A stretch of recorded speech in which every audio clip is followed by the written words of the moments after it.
Sige. Gagawin ko to para sa'yo.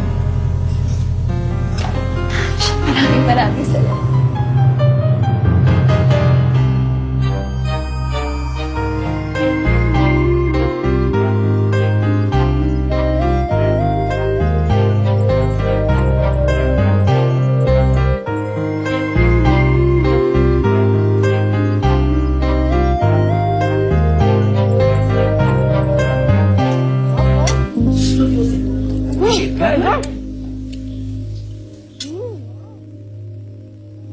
Gusto kong magpaalam ng maayos. Magpaalam? Philip, huli na nating pagkikita to. Pagkatapos nito, magkanya-kanya na tayo. What are you saying?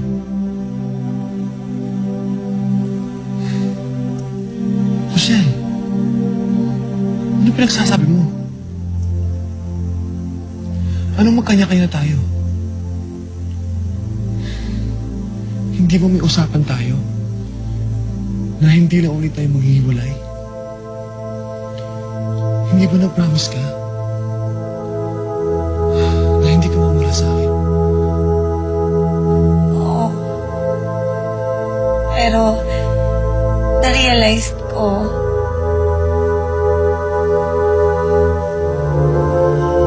hindi pala talaga kita mahal.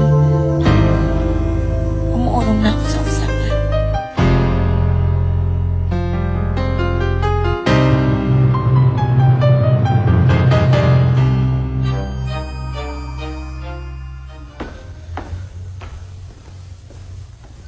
Michelle, Oh, hindi ka ata kumain. busog pa kasi ako eh. Ganun ba? Gusto mo, huwag kita na maiinom. Ano ba gusto mo? Ah, wag na. Salamat na lang. Sigurado ka, ha? Oo. Ano? Iiwan na kita. Sige. Edgar, sandali lang. Bakit? Gusto ko lang kasing sorry. Edgar, hayaan mo ako magpaliwanag. Kaya hindi kita sinipot nun. Kasi, Michelle, wala na sa akin yun. Kalimutan mo na yun. Sa dami ba naman ng magandang nangyayari sa akin ngayon, wala akong karapatang magalit kahit kanino. ibig mong sabihin, hindi ka nagalit sa akin? Hindi.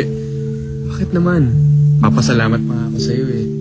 Kasi, kung hindi dahil sa'yo, hindi ako makakabalik sa mama ko. Kaya kalimutan mo na yun. Wala na yun, okay? Salamat, Edgar.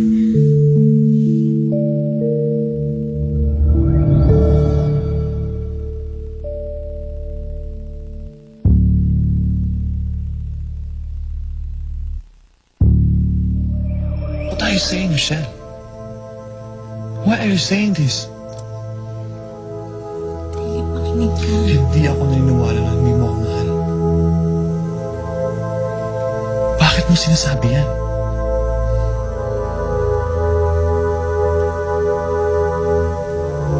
Kasi yun yung totoo eh. Hindi pala talaga kita mahal.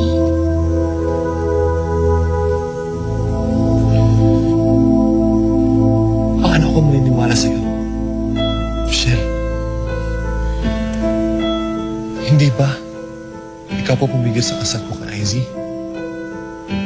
Kung hindi mo ko mahal, bakit mo nagawa yun? Si Izzy? Siya ba ang dahilan? Kaya ganyan ka?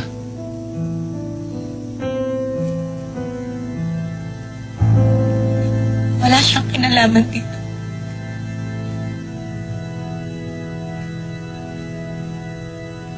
Then why are you doing this to me? Si Arthur ba? Siya ba ang dahilan? Hindi, walang ibang may kinalaman dito. Ako lang. Hindi na kita mahal. Naintindihan mo ko. Kaya ayoko na makipagkita ulit sa'yo. Kasi hindi na kita mahal. ko alam kung bakit ganyan ka. Ano bang tumatakbo sa isip mo?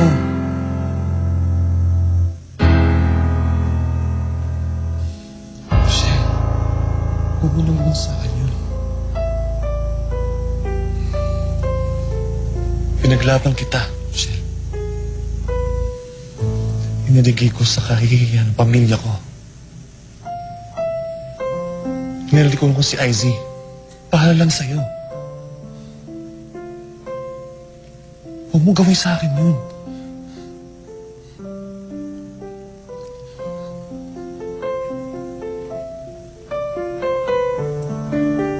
I'm sorry. Mali ako. Nagsisisi na ako kasi pinigilan ko yung kasal niyo ni IZ. Pero maniwala ka. Hindi na kita mahal. Pero hindi pa naman huli ang lahat eh. Pwede mo pang balikan si IZ. Mahal na mahal ka niya. Pwede pa kayo magsimula ulit. Tama na.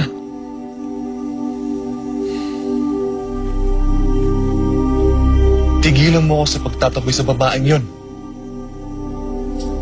Kung yan ang gusto mo, fine.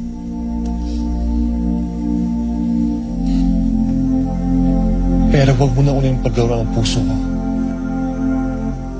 At huwag kang lumapit sa akin para bawiin mga sinabi mo. Kung ayaw mo sa akin, hindi ko pipitin ang sarili ko sa'yo.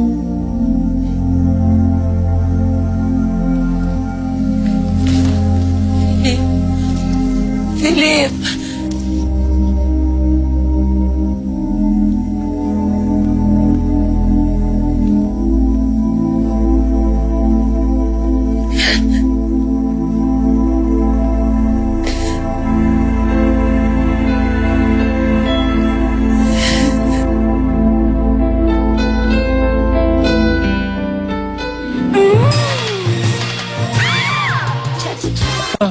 Doon kami galing.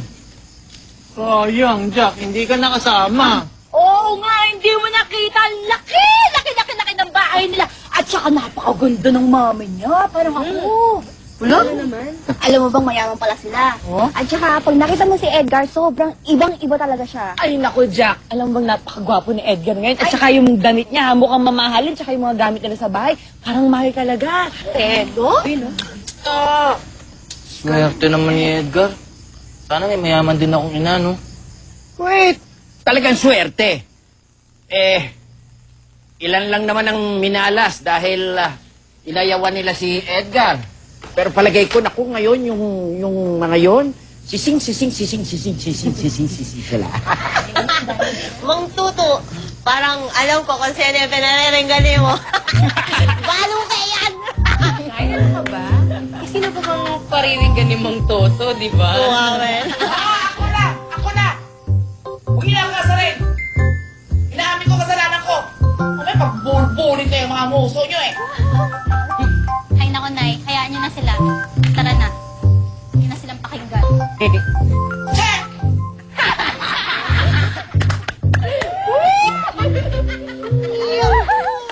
Toto, okay lang sila? Yes, senyorito. Okay lang. Okay. Ang ilan lang dyan, hindi matunawan dahil sa, alam niyo na, panghihinayang. Pero sila, okay. Okay ba kayo? Okay to. Ay. Eto. Huwag mong kakainin yan. Gagayahin ko yan. Pink spaghetti. Okay na okay. Are you okay? Good.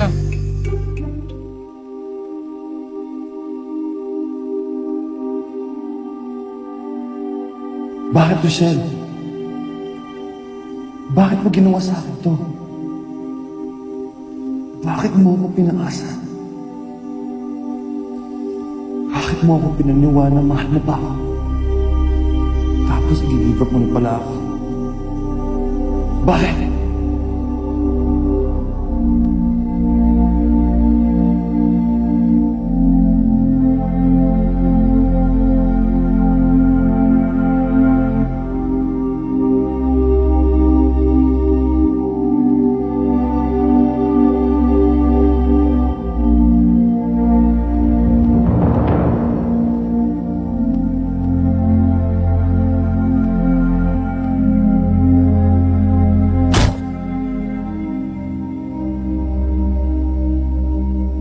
Patawarin mo ako, Philip.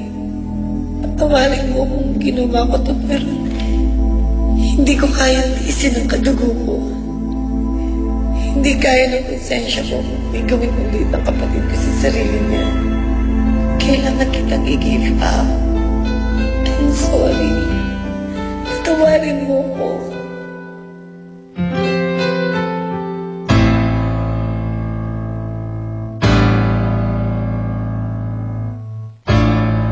I guess you've won, Iho.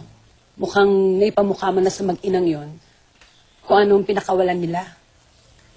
Sorry na po sa akin si Michelle, Mami. Mukhang sising-sisi pa nga po siya. Patawad mo na ba? Opo. Pero, palabas lang naman yun eh. Hanggang ngayon kasi, hindi ko pa rin siya napapatawad sa mga ginawa niya sa akin. So, anong plano mo ngayon? Dati, ako yung pinaglaruan nila. Ngayon naman, ako nang lalaro sa kanila.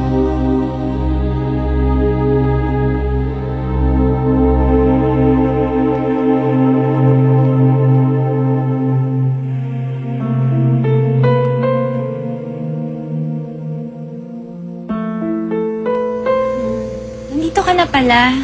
Kanina ka pa? Umiinom ka na naman.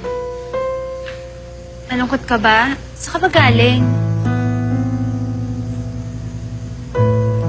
Kay Rochelle. So, kamusta na kayo? Nagkaayos pa kayo? It's the other way around. Lalo pang nagulo.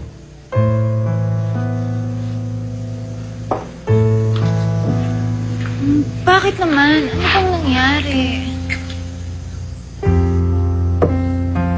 Ayoko na magkwento. Dahil ayoko magmumukhang tanga sa harap mo.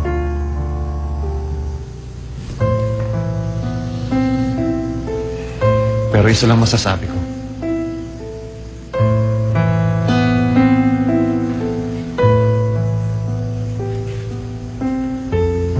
Nagsisisi ako. Naniniwala ako sa babaeng yun. Isang malaking kalokohan. Na minahal ko yung babaeng yun.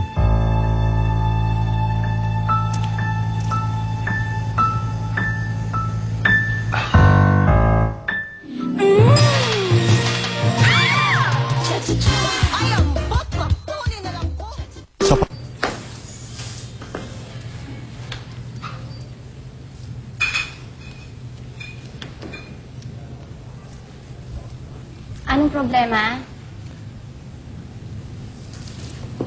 Wala na nga eh.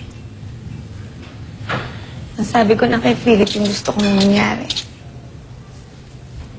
So, anong sagot niya? Pumayag ba siyang maghiwalay kayo?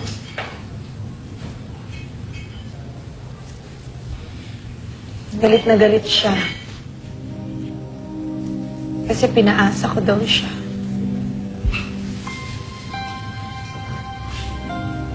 Hindi ko naman kagustuhan yun. Kung alam niya lang. At least, nagawa ko na yung gusto mangyari ng kapatid ko. Pero paano ka? Iniisip ang sarili ko. Basta ang mahalaga, wala na si Philip. Kaya pwede na akong simula ulit na ayusin ang buhay ko.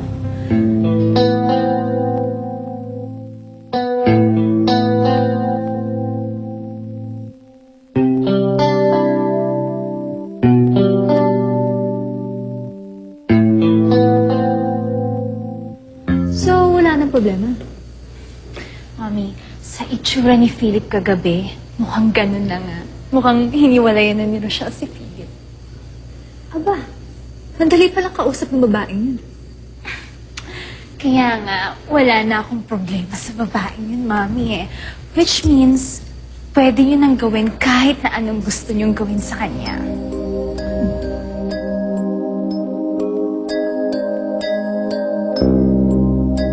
Samahan niyo lang po siya.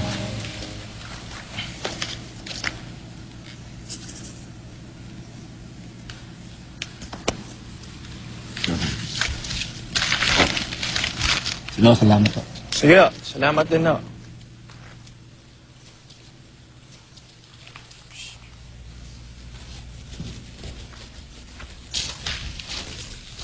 Uy, Michelle! Buti nakita kita. Ba't may dala kang bulaklak? Para kanina yan? Para sa'yo. Sa akin? Kanina galing? Kano pa ba? O di kay Edgar. Pinadala niya talaga to para sa'yo. Thank you.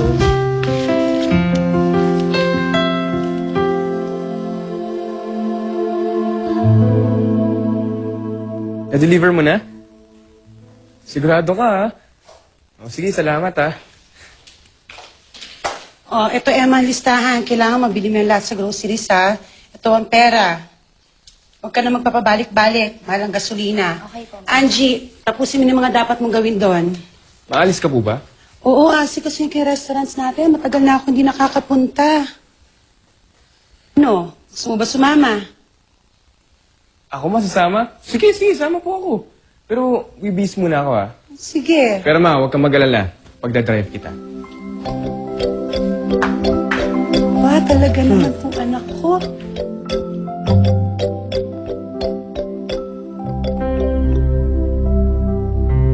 Dinadalan ka ni Edgar ng flowers? Oo.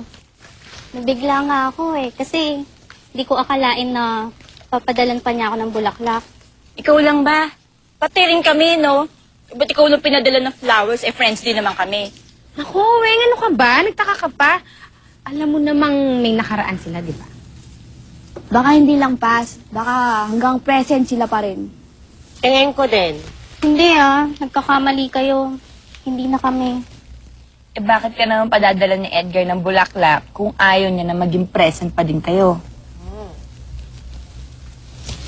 Sa tingin niyo, may gusto pa siya sa akin? Oo, kung sa tingin mo.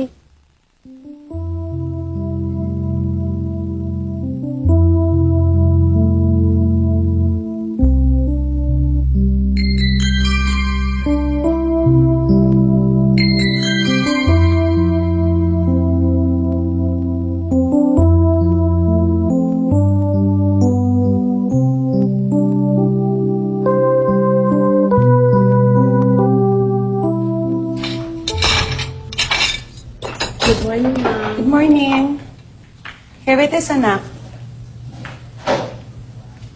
Ang laki ng pinagbago ng lugar na to, Mami. Hindi ko na po nakilala. Oo, kasi ilang beses ko na ito pinarenovate eh. Halika. Good morning po, ma'am. Hi, good morning, Jolan. Si Edgar ang anak ko. Iho siya si Jolan. Isa sa mga waitress natin dito sa restaurant. Hi. Kinagagala ko po kayo makilala, sir. Palagi nga po kayo kinikwento sa akin ni ma'am eh. Talaga? Ako din eh.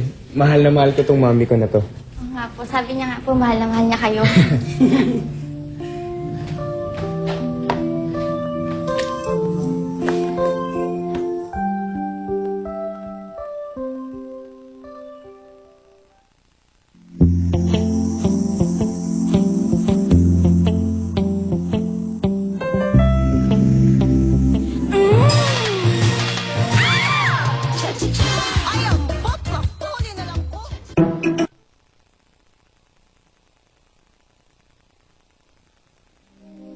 Ma'am, Buti on time ka.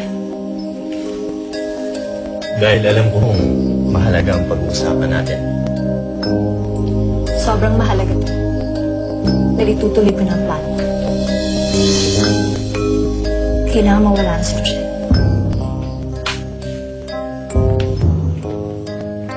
Talaga, anak? Bigay ni Edgar ang mga bulaklak na ito? Opo, inay. Kaya nga, ang saya-saya ko eh. Kasi pinadala niya ako ng bulaklak. Sabi ko na nga ba sa'yo, may gusto pa rin si Edgar sa'yo eh. Yun nga din po yung sabi sa akin ni Mia. Swerte mo talaga ang yaman ni Edgar. Ang ganda-ganda talaga ng anak. Manang-manang. Ay! Ang aluminum nga naman at ang stainless. Dati aluminum, ngayon stainless na, mahal na, di ba? Tama yan, Tay. Maganda yung kasabihan. Ano nga ba ibig sabihin nun? Kasabihan eh. Parang haba-haba daw ng prosesyon, kumatinik malalim. Mas At saka yung maganda yun. tumatakbo ng matulin, nagmamadali. Ano nga ba ulit ibig sabihin? May maraming kasabihan yan. Kapag ka nagmamahal na ang halaga, marami nang gusto, di ba? Marami Walang nang- kwenta yan. Mga inggitero! Nakakatuwa naman ang nangyari sa buhay mo. Akalain mo, mayaman ka pala. Alam mo, Rosel, hindi lang ikaw ang nagulat. Pati yung mga kasama natin doon sa asyenda. Gulat na gulat din sila yung nalaman nila yung tungkol sa akin. Alam na rin nila. Oo, kasi naimbitahan ko na sila sa bahay namin eh. Sayang nga eh, kung alam ko lang na isa ka pala sa tauhan ng mami ko, di sana pinasundo na kita. Ano ba nangyari sa'yo? Bakit umalis ka sa asyenda? Balita ko, lalaro kayo ni Philip ah. Yun naman ang dapat eh. Gulo lang pag naging kami ulit. May mga masasaktan. Kaya mas mabuti na to. Huwag na natin pag-usapan ng buhay ko. Baka maiyak lang ako. Ikaw, kamusta ka na? Kamusta na kayo ni Michelle? Ayoko na pag-usapan yung mga pera ngayon. Alam mo, Rochelle, kung ayaw mong pag-usapan natin sa Philip, huwag ka na rin magtatanong tungkol kay Michelle. Ha?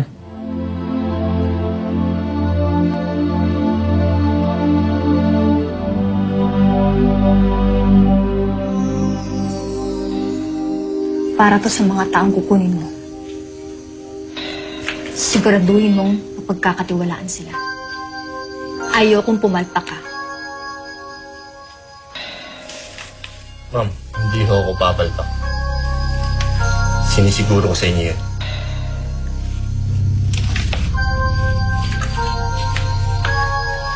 Kailan niyo pala balak gawin ang plano? As soon as possible. Kailangan mawala ni Rochelle.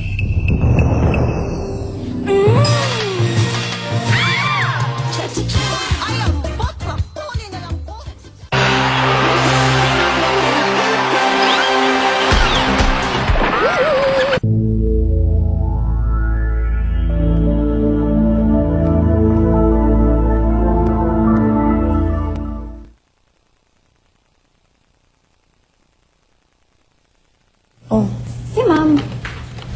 kakaalis lang. Mamasyal yata sila ni Edgar. Cute pala ni Edgar, no? Pwede na rin. Teka, may crush ka ba kay Edgar? Ano naman masama? Cute naman talaga siya. May girlfriend ba yun?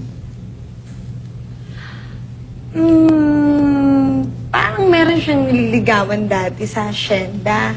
Pero parang wala namang nangyari sa kanila. Tsaka, sabi ni Edgar, wag na raw namin pag-usapan yun. So, wala siguro. Talaga? Tingin mo, magugustuhan niya ako. Malay ko. Sige, pag dumalong siya ulit dito, ilalakad kita. Sabi mo, cute ng smile na. Ano talaga? Totoo yan. Oo naman. Mami, saan ka galing? Saan pa? Eh, di inayos ko yung problema natin kay Rochelle. Alam mo, IZ, sa Maynila na lang tayo. Doon ko na lang antayin yung balita sa akin na inutusan ko. Pero Mami, I know, ayaw mong iwan si Philip. Pero kasi nang mag-antay ka dito ng awa niya. Please, give him some space. Mami, ngayon pa ba tayo aalis? Kung kailan wala na sila ni Rochelle? Sweetheart, just because they're broken up, that doesn't mean na wala na si Rochelle sa puso niya. Give him some space. Uuwi na tayo ngayon din. Babalik na tayo sa Maynila. And that's fine.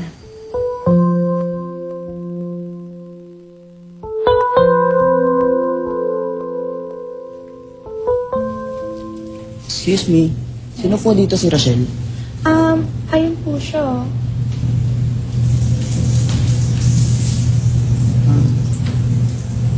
Nagpapabigay po sa inyo nito. Ha? Sa akin? Opo. Sino? Si Sir Arthur po.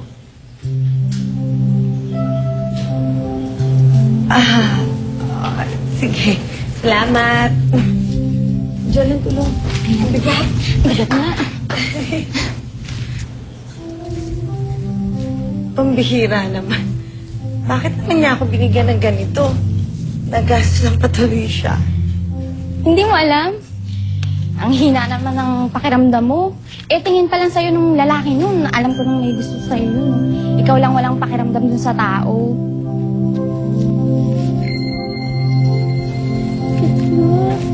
Sobrang laki naman itong teddy bear na to. Lagyan natin ang bigat. Ang bigat.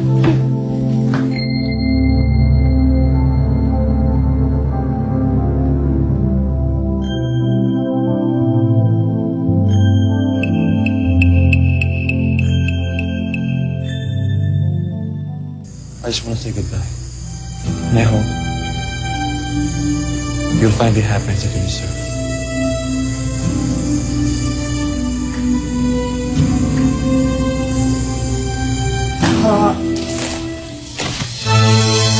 Bakit ako?